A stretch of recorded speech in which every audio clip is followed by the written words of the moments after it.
নমস্কার, চলে এসেছি নতুন ভিডিও নিয়ে। তো আমার জন্মদিন গেছে 28শে জানুয়ারি। তো আমার ছেলে আমাকে প্রায় দিনই বলে যে চলো মা, তোমাকে ঘড়ি কিনে দেবো, কারণ ওর কাছে আমি একটা ঘড়ি চেয়েছিলাম এবং টাইটান কোম্পানিরই ঘড়ি চেয়েছিলাম।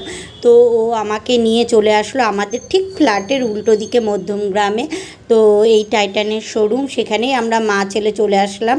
তো মাঝখান থেকে আমাদের ফ্ল্যাটের একটুখানি তোমাদেরকে দেখিয়েও দিয়েছি। তো এইবার আমরা শোরুমে চলে আসলাম ঘড়ি কেনার জন্য। এই ঘড়ি কোনটা ছেড়ে কোনটা নেব, যেটা দেখছি সেটাই পছন্দ হয়ে যাচ্ছে। তো তারপরে আমি পছন্দ করে হচ্ছে দুটো, একটা নয়, আমার ছেলে বলছে দুটো, আরও একটা দিতে চেয়েছিল। তো আমি নিইনি, আমি বলছি না, আপাতত দুটো থাক, পরে আবার পুজোর সময় নেব। তখন আমি এই ঘড়ি দুটো চয়েস করলাম। দেখো তো আমার হাতে কেমন লাগছে ঘড়িটা। আমার ছেলে বললো একটু পরে দেখাও তুমি কেমন লাগছে। তো এই দেখো আমি পরে দেখাচ্ছি। এই ঘড়িটা আমার খুব পছন্দ হয়েছে, তো এই ঘড়িটা আমি নিয়েছি। আর সেই সঙ্গে আর একটা গোল্ডেন কালারের ওপরে নিয়েছি, এটাও খুব সুন্দর হয়েছে। দুটো ঘড়ি আমি নিয়েছি। তো কেমন লাগছে অবশ্যই তোমরা অবশ্যই বলো।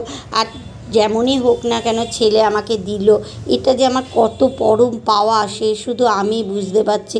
আর যাদের সন্তান দেয় তোমরা তো জানো, তো কেমন লাগে উপহার পেতে, সবারই ভালো লাগে। তারপরে ও ক্যাশ কাউন্টারে গিয়ে টাকাটা দিয়ে দিল, আমাকে সেখানে যেতেও দিল না। আর ওই দিনকে ওমেন্স ডে ছিল, তা ও আমাকে ভদ্রলোক আমাকে ওমেন্স ডেতে আবার উইশও করলো, আমি ওনাকে থ্যাংক ইউ জানালাম। তো আমার এই ভিডিওটা তোমাদের কেমন লাগলো অবশ্যই জানিও। ভালো লাগলে লাইক, কমেন্ট আর শেয়ার করে দিও। তো সবাই ভালো থেকো, সুস্থ থেকো, টাটা। আর এই দেখো, এই যে গোল্ডেন কালারের ঘড়িটা, এটাও না দেখালে তো হবে না। ওইটা দেখিয়ে দিলাম আর এইটা দেখাবো না, তো দেখো এইটাও দেখিয়ে দিলাম তোমাদেরকে।